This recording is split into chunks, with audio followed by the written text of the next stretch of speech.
Hello, नमस्कार, good morning my all friend, all student. हो चुका आगाज रण का, युग बदलने की तैयारी, जीत उसी की होगी जिसका संघर्ष है जारी। जो सही दिशा में मेहनत का पसीना बहाएगा, मैदान जीत कर ले जाएगा। मैं आशीष आपके अपने यूट्यूब चैनल फिजिक्स बाय आशीष सर में दिल खोलकर स्वागत करता हूँ। कैसे हैं आप सब? आशा और विश्वास है कि बहुत अच्छे होंगे। बहुत निरंतर तरीके से आप अपनी पढ़ाई को कर रहे होंगे और इसी पढ़ाई को थोड़ा सा सरल, थोड़ा सा अच्छा, थोड़ा सा और बेहतर बनाने का प्रयास मैं इस अपने चैनल के माध्यम से कर रहा हूँ। वो निश्चित ही आपके लिए कहीं ना कहीं बहुत कारगर सिद्ध होगा। आज बड़े हर्ष का विषय है कि जिस छोटी सी पहल को हम लोगों ने शुरू किया, उसको आज पहला मंच कक्षा 12 के लिए पहला चैप्टर मैं आपके साथ लेके आ रहा हूँ। इस पहले टॉपिक्स के बारे में आज कुछ पॉइंट हम लोग डिस्कस करेंगे, जिसके बारे में हम वन बाय वन करके सारी चीज़ों को क्लियर करते जाएंगे और इस चैप्टर को भली भांति पूरे तरीके से आपके सामने लेके आऊँगा। आप इसको देखिए, आप इसका लाभ उठाइए और अपनी पढ़ाई को एक अच्छे ऊंचाई तक लेके जाइए। आज कक्षा 12 का जो पहला चैप्टर है, जिसका नाम है आवेश एवं वैद्युत क्षेत्र, यानी कि चार्ज एंड इलेक्ट्रिक फील्ड, इसके बारे में आज हम लोग बात करेंगे। इसमें जो आज हम लोग बेसिकली बात करेंगे वो ये है कि डिस्कशन पॉइंट, आपके पहला पॉइंट हम लोग बात करेंगे कि वैद्युत आवेश क्या होता है, कैसे ये आया, क्या इसकी हिस्ट्री रही है पीछे की, कैसे इसको उत्पन्न किया गया, कैसे इसको पाया गया, कैसे इसको खोजा गया, इसके बारे में बात करेंगे।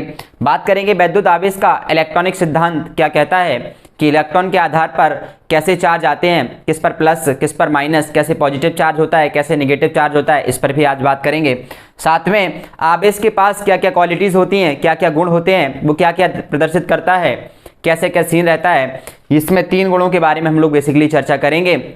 आवेश का संरक्षण नियम, आवेश का क्वांटीकरण सिद्धांत और आपका आवेश का योज्यता नियम, इन 3 पर हम लोग बात करेंगे। इसके बाद जो चौथा पॉइंट है उसमें यह है कि आवेशन की कौन कौन सी विधियां होती हैं। किसी भी चालक को चार्ज करने के लिए, किसी भी वस्तु, किसी भी पदार्थ को आवेशित करने के लिए हम लोगों के पास कितने मेथड होते हैं, उसके बारे में बात करेंगे। साथ में आवेश के क्या क्या मात्रक होते हैं, किस चीज़ को डिनोट करते हैं, क्या क्या सीन रहता है, इसके बारे में आज हम लोग फुल डिटेल में बात करने वाले हैं। ठीक है ना। इसके साथ ही चलिए सबसे पहले स्टार्ट करते हैं वैद्युत आवेश के बारे में। तो वैद्युत आवेश को जानने से पहले हम लोग एक स्टोरी के बारे में जानते हैं। क्या ये आवेश अचानक आ गया, क्या ये आवेश अचानक आ गया, कहाँ से आया, क्या इसकी हिस्ट्री है, इसके बारे में जानते हैं। आवेश को इंग्लिश में चार्ज बोलते हैं। इसका नाम हम लोगों ने बेसिकली सभी जगह पे सुना होगा। मोबाइल चार्ज पे लगा दो, माँ बोलती हैं, भैया बोलते हैं कि इन्वर्टर चार्ज हुआ कि नहीं हुआ। ऐसे कई सीन हमने सामने ऐसे वर्ड्स देखने को मिलते हैं, लेकिन अभी तक दिमाग में फिट नहीं हुआ कि आवेश, ये चार्ज का होना क्या है। ठीक है ना। तो चार्ज का बेसिकली ये कई वर्षों पहले पुराने की बातें हैं, कई वर्षों पुराने से ये सब चीज़ें चल रही हैं। बात है 600 ईसा वर्ष पूर्व की, जब ईसा मसीह का जन्म हुआ, उससे ईसा पूर्व की बात है। वहाँ पर एक वैज्ञानिक रहे थेल्स, जिनका क्या नाम था, थेल्स वैज्ञानिक रहे थेल्स। इन्होंने ये देखा कि एक पदार्थ लिया, उसको इन्होंने किसी चीज़ से रगड़ने के बाद इन्होंने ये देखा कि उस पदार्थ के पास ऐसी क्वालिटी आ गई थी, ऐसे गुण आ गए थे कि वो हल्की हल्की वस्तुओं को अपनी ओर अट्रैक्ट कर रहा था। जैसे हम जनरली देखते हैं, छोटे जब बचपन में थे तो हम देखते थे कि जादू हो रहा है, कि हाँ अपने कोई मार्कर या फिर कोई पेन से या पेंसिल से हम अपने बालों को इस तरीके से रगड़ते थे और कागज़ को उठाने का प्रयास करते थे तो कागज़ आसानी से उठ जाता था। तो हम सोचते थे कि वहाँ पर जादू हो रहा है, लेकिन वहाँ पर जादू ना होकर हमारे फिजिक्स का कॉन्सेप्ट लग रहा होता था, जो कि चार्ज का कॉन्सेप्ट था। बात 1600 ईस्वी पूर्व की थी जब थेल्स ने ये देखा। इसके बाद बहुत दिनों तक प्रक्रियाएं चलती रहीं, हजारों वर्ष तक बातें होती रहीं कि ये क्या रहा। इसके बाद 2000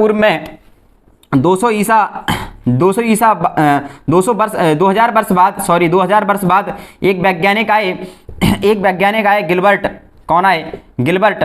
वैज्ञानिक आए गिलबर्ट। इन्होंने ये कहा कि जैसे आपका जो पदार्थ था फिलामेंट, उसी तरीके से अंबर, चाहे वो कांच हो, अंबर पदार्थ हो, कांच हो, इस तरीके से उन्होंने ये देखा कि इन पदार्थों को भी अगर दूसरे पदार्थों से रगड़ा जाए, रेशम से रगड़ा जाए या फिर बिल्ली की खाल से रगड़ा जाए तो उन पे भी कुछ ना कुछ चार्ज आ रहा था। इस तरीके से उन्होंने ये कहा कि जो ये प्रक्रिया हो रही है, जो ये घटना हो रही है, इसमें कहीं ना कहीं कोई चीज़ इन्वॉल्व होगी कि ये वस्तु चार्ज हो रही है, ठीक है ना। तो उन्होंने ये कहा कि जो वस्तु अट्रैक्ट करने का गुण जिसमें आ रहा है तो वो उस वस्तु को नाम दिया गया कि वस्तु वो हो जाएगी विद्युतमय। क्या हो जाएगी? वो विद्युतमय हो जाएगी, इलेक्ट्रिसिटी उसमें आ जाएगी। उस वस्तु को कहा गया कि वो वस्तु क्या है? इलेक्ट्रिसिटी आ गई उसमें, अंदर विद्युतमय हो गई है, वो चार्ज हो गई है। जिस वस्तु को रगड़ा गया उसमें कुछ ना कुछ आवेश आ गए, इस कारण से उसे कहा गया कि वस्तु क्या हो गई है? विद्युतमय हो गई है। इतनी बात अगर क्लियर हो गई हो तो बताइए, इतनी बात अगर क्लियर हो गई हो तो बताइए। अच्छा, इसके बाद बात आती है कि आवेश की अगर हम डेफिनेशन जनरली कहें कि आवेश की क्या डेफिनेशन होती है, तो आवेश की सिंपल सी डेफिनेशन ये है कि किसी भी पदार्थ, किसी भी वस्तु का वह गुण, किसी पदार्थ का वह गुण, क्या लिखेंगे? किसी पदार्थ का वह गुण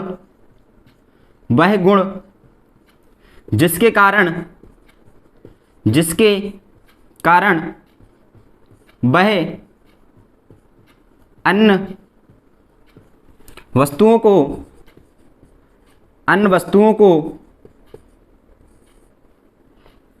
किसी पदार्थ का वह गुण जिसके कारण वह अन्य वस्तुओं को,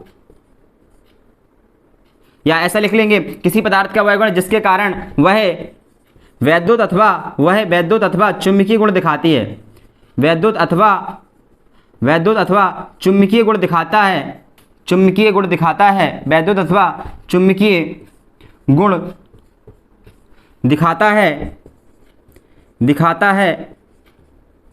आवेश कहलाता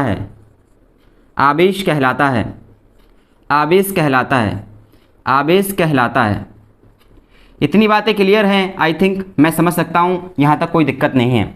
आवेश कैसा आया बेसिकली, तो ये आपने देख लिया कि विद्युतमय कौन सी वस्तु होती है जिस पर कोई चार्ज आ जाता है, रगड़ने के बाद वो वस्तु आवेशित हो जाती है, उसको हम लोग विद्युतमय कहते हैं। जिसमें ये घटना होने लगती है कि जिसमें किसी चीज़ को अट्रैक्ट करने की अगर क्षमता आ जाती है तो उसको हम कहते हैं कि वस्तु क्या हो गई है?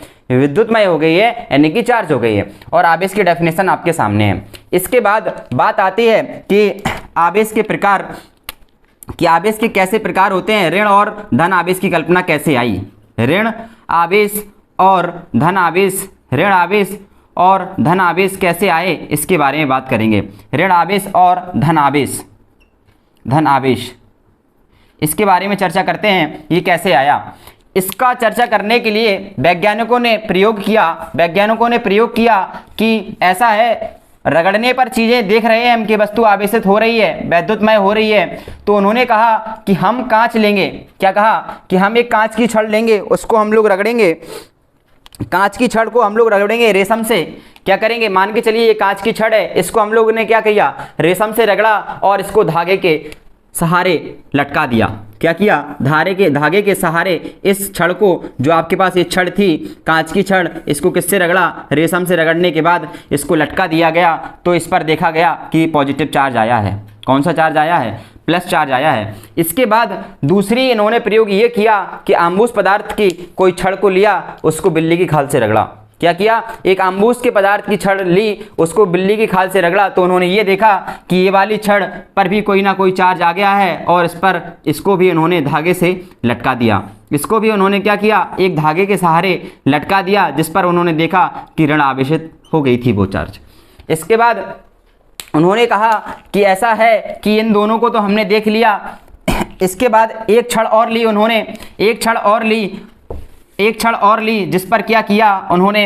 एक छड़ और ली जो पॉजिटिव चार्ज की थी, यानी कि कांच की छड़ को किससे रगड़ा था? रेशम से रगड़ा था, उसको भी किसी धागे के सहारे लटका दिया।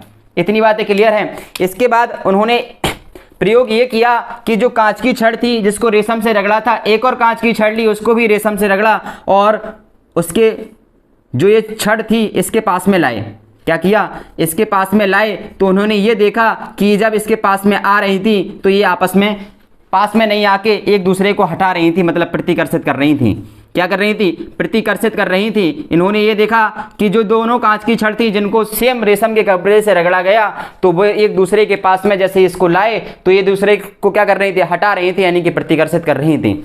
सेम यहां पर प्रोसेस उन्होंने किया, जब अम्बुज के पदार्थ की छड़ को एक और दूसरी छड़ ली, उसको भी रगड़ के जब अम्बुज के पदार्थ की छड़ के पास लाए तो ये भी एक दूसरे को हटाने का प्रयास कर रही थी, यानी कि पास में नहीं आ रही थी। ये भी प्रतिकर्षण की घटना हो रही थी। यहाँ पर भी प्रतिकर्षण हो रहा था। इसके बाद उन्होंने ये देखा कि जो आपका पॉजिटिव चार्ज की छड़ है, यानी कि कांच की छड़, इसको उन्होंने क्या किया, इसको उन्होंने ये किया, जो कांच की छड़ एक और ली थी उसको उन्होंने एक कांच की छड़ जिसको रेशम से रगड़ा गया और एक आम्बुस पदार्थ की छड़ जिसको बिल्ली की खाल से रगड़ा गया, इस दोनों को अगर ये पास में लाए, जब इन दोनों को पास में लाए तो एक दूसरे को खींचने का प्रयास कर रही थी। जब इसको पास में लाए तो एक दूसरे को क्या कर रही थी, खींच रही थी, यानी कि आकर्षित करने का काम कर रही थी, आकर्षित कर रही थी। इससे ये निष्कर्ष यहाँ से ये निकला कि चार्ज दो प्रकार के होते हैं, एक प्लस चार्ज और एक नेगेटिव चार्ज। जो छड़ कांच की छड़ को रेशम से रगड़ा गया था, जो कांच की छड़ पर आवेश आया था वो पॉजिटिव चार्ज था। इसके विपरीत जो आपने रेशम लिया था उसमें निश्चित ही नेगेटिव चार्ज रहा होगा, क्योंकि उन्होंने ये कहा कि साथ साथ में आवेश की जो घटना होती है, अगर एक वस्तु में पॉजिटिव चार्ज आता है तो दूसरे में ऑटोमेटिकली नेगेटिव चार्ज उतना ही आ जाता है।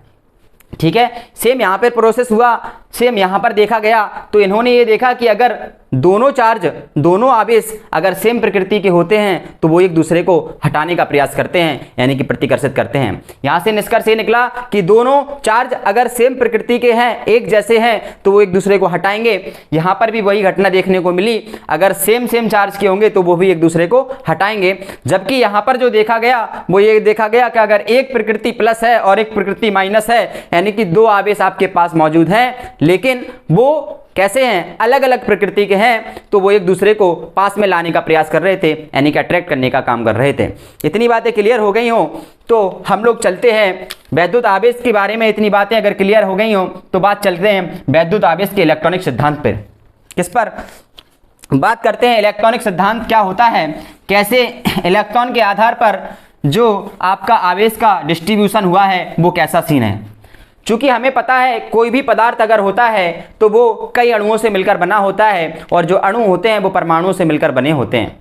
तो कोई भी पदार्थ अगर है तो उसके अंदर निश्चित ही परमाणु रहता होगा। और हमें पता है कि अगर कोई पदार्थ है, अगर उसके पास कोई अगर पदार्थ है अपने पास, पदार्थ के अंदर क्या होगा, परमाणु होगा। पदार्थ के अंदर क्या होगा, परमाणु होगा। और हमें पता है कि परमाणु क्या होता है, परमाणु का सीन ऐसा होता है कि परमाणु सर अंडाकार होता है और इसके नाभिक में, इसके पास एक नाभिक होता है और कक्षाएं होती हैं। कक्षाओं के बाहर इलेक्ट्रॉन चक्कर लगाता है, जबकि नाभिक के अंदर न्यूट्रॉन प्लस प्रोटॉन उपस्थित होते हैं, जो कि एक नाभिकीय बल द्वारा, जो नाभिकीय फोर्स द्वारा Fn के द्वारा आपस में बंधे रहते हैं। इलेक्ट्रॉन कक्षाओं में चक्कर लगाते रहते हैं तो ये फ्री घूमते रहते हैं। तो जो भी सीन रहता है वो इलेक्ट्रॉन का रहता है। इलेक्ट्रॉन ही जाएगा, इलेक्ट्रॉन ही आएगा किसी भी परमाणु से।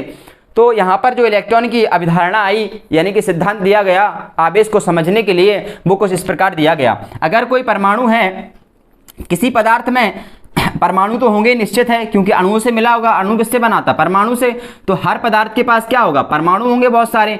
तो अगर किसी परमाणु से क्या हो, गौर से समझने का प्रयास करेंगे, अगर किसी परमाणु से इलेक्ट्रॉन जाके भाग जाए, क्या करे, इलेक्ट्रॉन चला जाए, यानी कि त्याग दे। वो कोई अगर परमाणु है वो इलेक्ट्रॉन त्याग दे तो उस परमाणु के पास कौन सा चार्ज आएगा, आपका पॉजिटिव चार्ज आएगा, यानी कि धनावेशित हो जाता है। वो कौन सा, धनावेशित हो जाता है। वो परमाणु कैसा हो जाता है, धनावेशित हो जाता है। इतनी बात क्लियर है। और अगर कोई परमाणु है आपके पास, कोई परमाणु है आपके पास और वो क्या करे, कहीं से इलेक्ट्रॉन उसके पास में आ जाए, कहीं से इलेक्ट्रॉन उसके पास में आ जाए, यानी कि वो ग्रहण करे इलेक्ट्रॉन।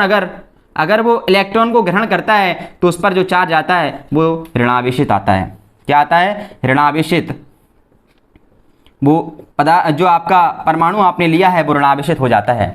इतनी बात अगर क्लियर हो गई हो, एक बार फिर से समझने का प्रयास करते हैं। अगर कोई परमाणु है, परमाणु में इलेक्ट्रॉन होते हैं, वही घूमते हैं, वही चक्कर लगाते हैं, वही आदान प्रदान करते हैं, वही आते हैं, वही जाते हैं।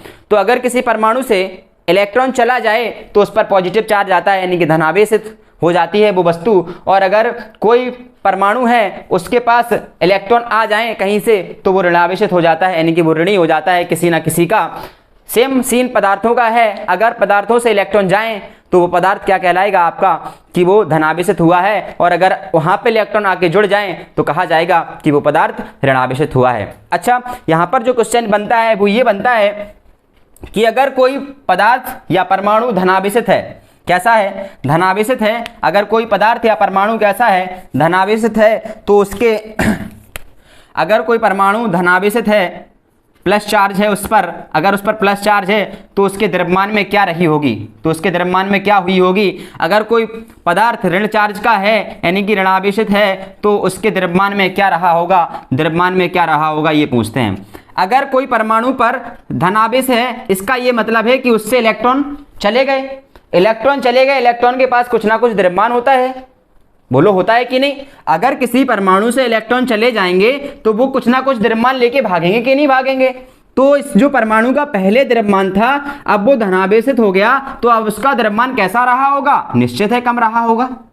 बोलो, अगर किसी वस्तु पर धनावेशित चार्ज है तो उस वस्तु का द्रव्यमान कैसा रहा होगा, कम रहा होगा, यानी कि लेस रहा होगा। बोलो, इसके बाद अगर किसी वस्तु या किसी पदार्थ या किसी परमाणु पर कैसा चार्ज है, नेगेटिव चार्ज है, तो उसके द्रव्यमान में क्या रही होगी, द्रव्यमान बढ़ा होगा कि नहीं बढ़ा होगा। बोलो, बढ़ा होगा कि नहीं बढ़ा होगा, बिल्कुल बढ़ा होगा, बढ़ा होगा, क्योंकि उसने इलेक्ट्रॉनों को ग्रहण किया। इलेक्ट्रॉन को ग्रहण करने का ये मतलब है कि इलेक्ट्रॉन के पास कुछ ना कुछ द्रव्यमान होगा, और द्रव्यमान उसने ग्रहण किया है तो इस परमाणु का जो ऋणावेशित है तो इसका ये मतलब है कि उसका द्रव्यमान क्या हुआ होगा, बड़ा होगा। ये इलेक्ट्रॉन की आपकी इलेक्ट्रॉन के आधार पर आवेश की क्या थी, संकल्पना थी। इसके बाद जो तीसरा पॉइंट आता है आपके सामने जिसका नाम है आवेश के गुण। आवेश के गुण के बारे में पहला बात करते हैं आवेश का संरक्षण नियम। क्या बात करते हैं, आवेश का संरक्षण नियम क्या कहता है। जिस तरीके से ऊर्जा का संरक्षण नियम होता है, जिस तरीके से ऊर्जा का संरक्षण नियम होता है, ठीक उसी प्रकार आवेश का संरक्षण नियम होता है। आवेश का संरक्षण नियम, आवेश का संरक्षण नियम, संरक्षण नियम, ये नियम ये कहता है कि आवेश को ना तो उत्पन्न किया जा सकता है और ना ही नष्ट किया जा सकता है। इस आवेश को फिर से एक बार जानने के लिए, किसी भी पदार्थ का ये मौलिक गुण होता है। आवेश क्या होता है, किसी भी पदार्थ का मौलिक गुण होता है, यानी कि उसके अंदर वो ऑलरेडी मौजूद है। जैसे मान के चलिए कोई विद्यार्थी है, कोई व्यक्ति है, उसके अंदर गुस्सा पहले से मौजूद है, उसके अंदर आंसू पहले से मौजूद है, उसके अंदर खुशी पहले से मौजूद है, लेकिन वो आती कब है, गुस्सा कब आती है, जब कोई आपसे कुछ गलत बोल जाए तो गुस्सा आती है। अगर कोई ऐसी बात कह दे हंसी वाली तो फिर हंसी आती है, कोई रोने वाली बात कह दे तो आंसू निकलने लगते हैं। कहने का ये मतलब है जब दूसरा व्यक्ति आपको कुछ ना कुछ आपसे कहे या करे आपके सामने तो आपका जो एक्सप्रेशन है वो बाहर आता है। सेम किसी भी पदार्थ में जो आवेश होते हैं वो ऑलरेडी उसमें होते हैं, लेकिन वो निकलते जब हैं, जब क्या होता है उसमें कोई ऐसा सीन हो, जैसे प्रेरण की घटना हो, जैसे घर्षण की घटना हो, तो वो इलेक्ट्रॉन यानी कि जो आवेश हैं वो बाहर निकल के आ जाते हैं। ठीक, अब आवेश को हमने किसी पदार्थ में गए तो नहीं थे उसमें रखने कि ये मार्कर है इसमें जाके हमने आवेश रखाए हो, नहीं है ना, इसमें पहले से आवेश मौजूद है। अब ये आवेश क्या होंगे, एक जगह से दूसरी जगह पर ट्रांसफर होंगे, दूसरी जगह से तीसरी जगह पर ट्रांसफर होंगे। मतलब आवेशों को ना तो हमने उत्पन्न किया और ना ही हम क्या कर सकते हैं, नष्ट कर सकते हैं, केवल एक फॉर्म से दूसरे फॉर्म में इसको चेंज करते हैं। बस यही आपका आवेश संरक्षण का नियम है। क्या कहता है ये नियम कि आवेश को ना तो उत्पन्न कर सकते हैं, आवेश को ना तो उत्पन्न कर सकते हैं, उत्पन्न कर सकते हैं, आवेश को ना तो उत्पन्न कर सकते हैं ना ही नष्ट कर सकते हैं, ना ही नष्ट कर सकते हैं, नष्ट कर सकते हैं, केवल एक जगह से, केवल एक जगह से दूसरी जगह पर भेज सकते हैं, भेज सकते हैं। ये आपका कहलाता है आवेश संरक्षण का नियम। बोलो बात क्लियर है, बोलो बात क्लियर है। क्लियर है ना बात। आवेश को ना उत्पन्न किया जा सकता है ना ही नष्ट किया जा सकता है, इसे केवल एक जगह से दूसरी जगह पे ट्रांसफर कर सकते हैं, इसे बोलते हैं आवेश संरक्षण का नियम। ओके, इसके बाद बात आती है आवेश का योज्यता नियम। बड़ा सरल बड़ा सिंपल, समझने का प्रयास करते हैं एक बार क्या कहता है ये। आवेश का योज्यता नियम ये कहता है जिस तरीके से हम लोग जोड़ना घटाना करते हैं, क्या करते हैं, जोड़ना घटाना करते हैं, योज्यता नियम, योज्यता नियम किसका, आवेश का, आवेश का योज्यता नियम, आवेश का, आवेश का, आवेश का योज्यता नियम, आवेश का योज्यता नियम। ये नियम ये कहता है कि आवेशों को जो हम जोड़ते घटाते हैं वो बीजगणितीय रूप में जोड़ते घटाते हैं। आवेशों को क्या करते हैं, आवेशों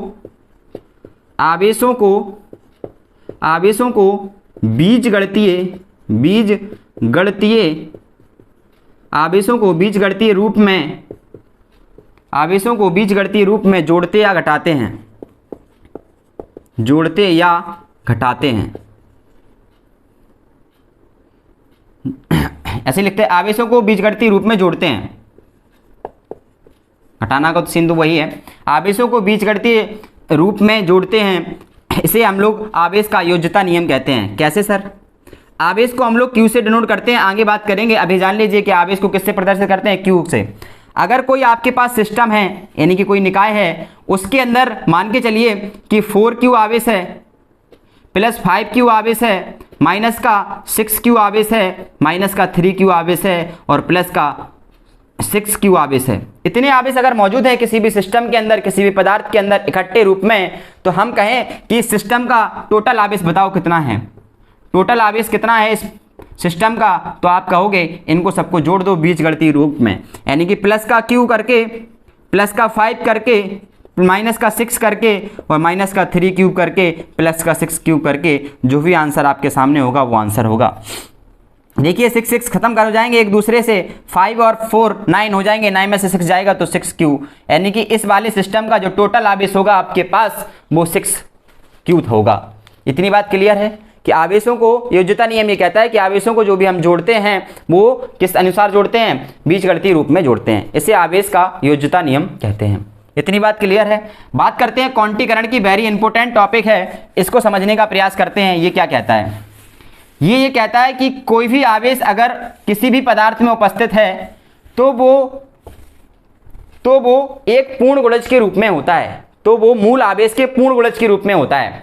मूल आवेश क्या होता है, आपने कक्षा 9th में एक फॉर्मूला पढ़ा होगा, 10th में एक फॉर्मूला पढ़ा होगा, Q बराबर Ne। बोलो पढ़ा था कि नहीं पढ़ा था, सर पढ़ा था। ये क्या होता है इसको समझने का प्रयास करते हैं, इसका सीन क्या है। Q को हम लोग कहते थे सर ये आवेश होता है, N क्या होता है, नंबर ऑफ इलेक्ट्रॉन होते हैं, नंबर ऑफ इलेक्ट्रॉन, और E होता है आवेश का चार्ज जो कि कितना होता है 1.6 10⁻⁻19 कूलम। इतना हम लोगों ने पढ़ा था।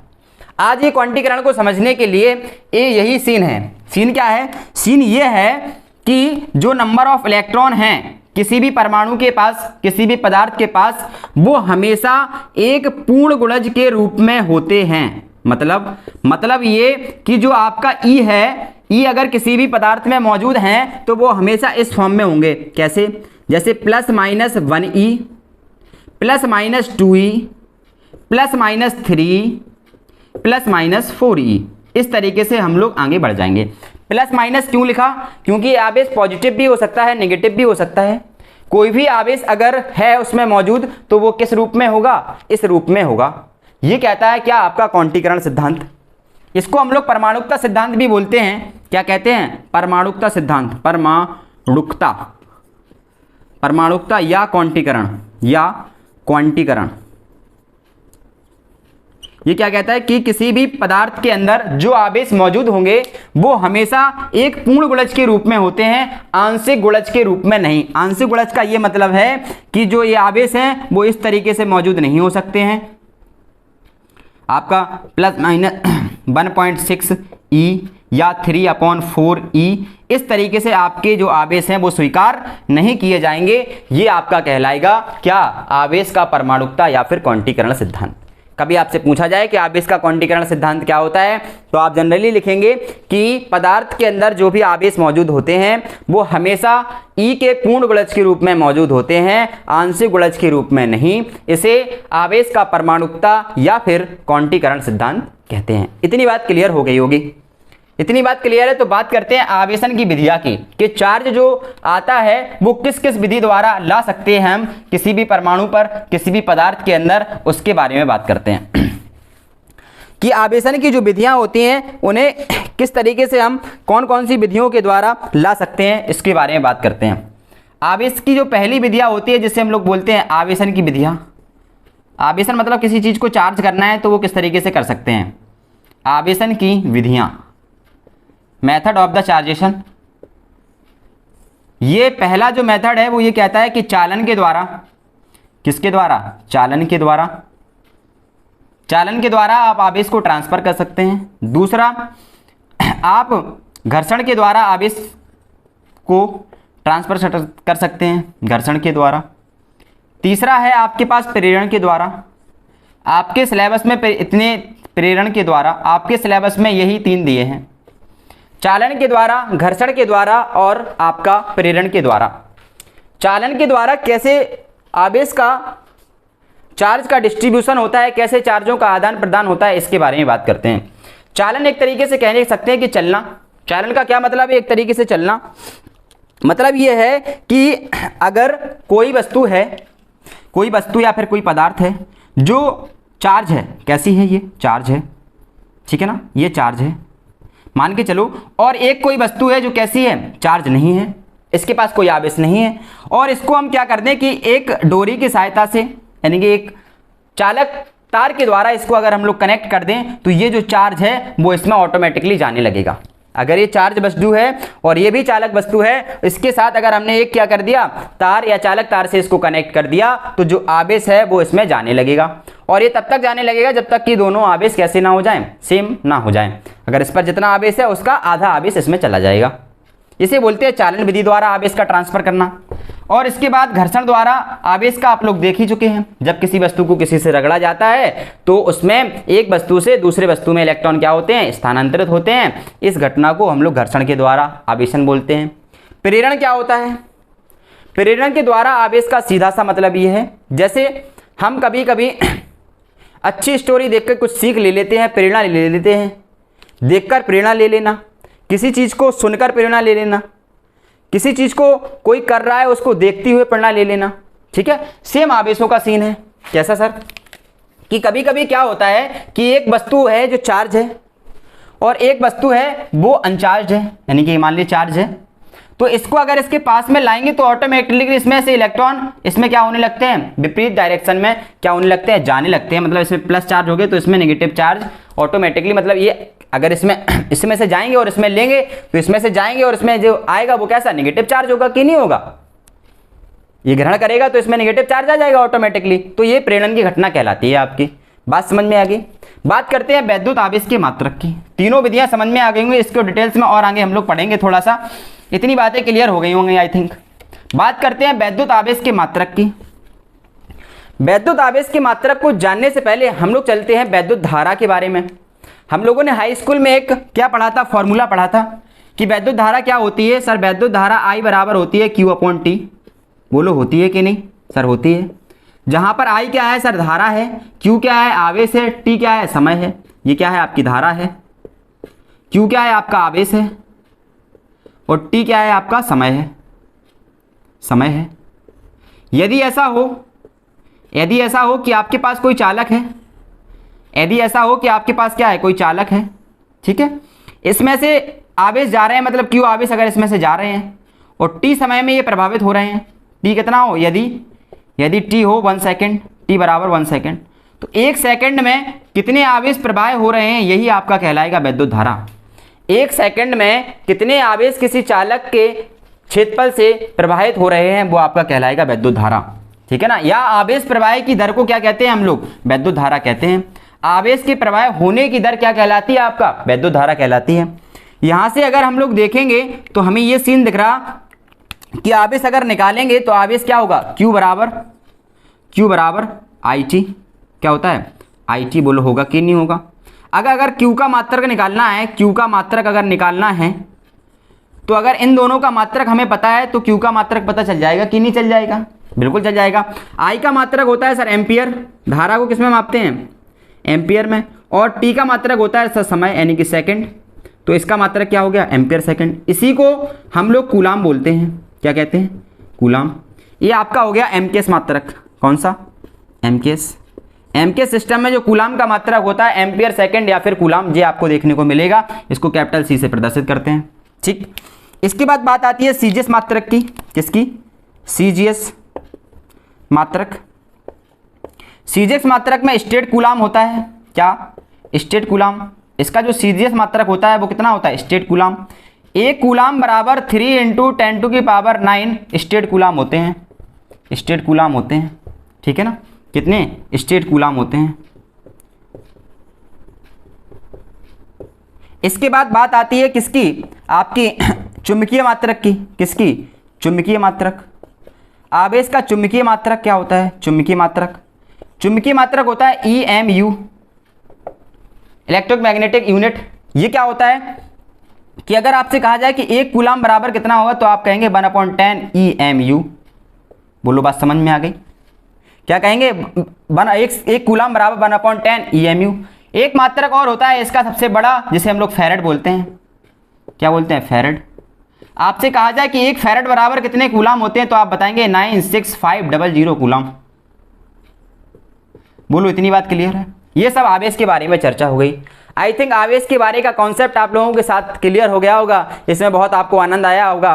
और इसके साथ जो भी आगे टॉपिक्स आएंगे उसको बहुत अलग अंदाज से हम लोग उसको बहुत अच्छे तरीके से समझने का प्रयास करेंगे, पढ़ने का प्रयास करेंगे। आप निरंतर पढ़ते रहिए, मैं आपके साथ हमेशा मेहनत करता रहूँगा। इस तरीके से अगर वीडियो पसंद आया हो तो शेयर कीजिए, चैनल को सब्सक्राइब कीजिए और विद्यार्थियों तक इसको पहुँचाइए।